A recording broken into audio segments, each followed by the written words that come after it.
shown that to you in a myriad of different ways during my earthly ministry, that I am eternal God, that traveled into time to be here, veiled in flesh, bone, and blood, and to establish the Davidic kingdom, but it's completely different than the way that you guys imagine it to be. It's a spiritual kingdom. But don't let your hearts be troubled. Now look at verse 27. Peace I leave with you, my peace I give you. That's what this message is all about, the Lord's peace. My peace I give you. Do not give to you as the world gives.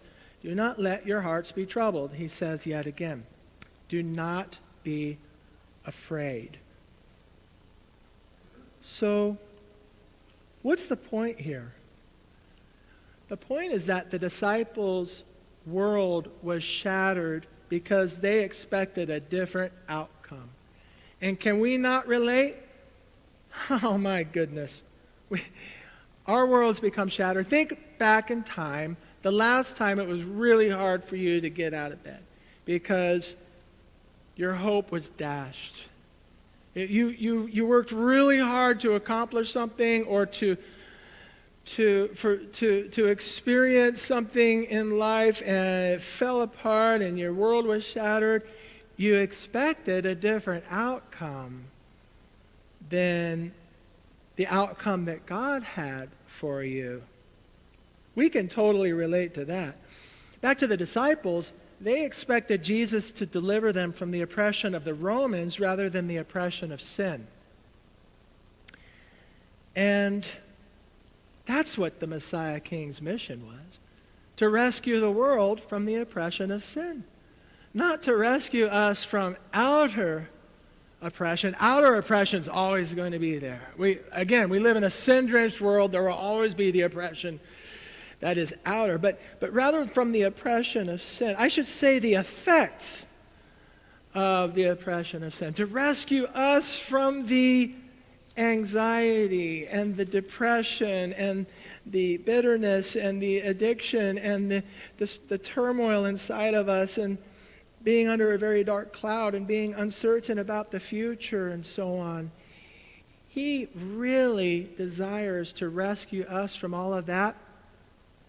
But I'll tell you what he really wants to do, even above that, because that's going to happen eventually, right? It's a process, right?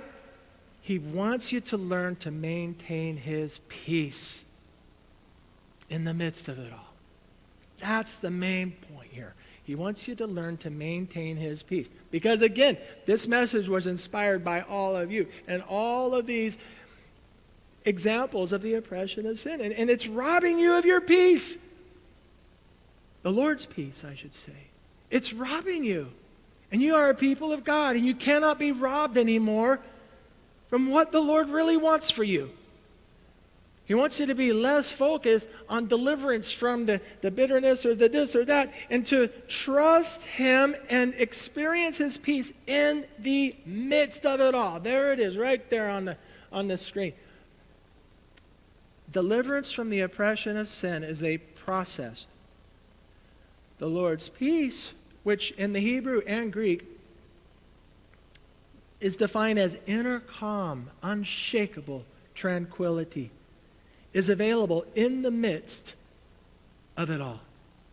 In the midst of the most dire of circumstances that you have ever attempted to walk through or ever will.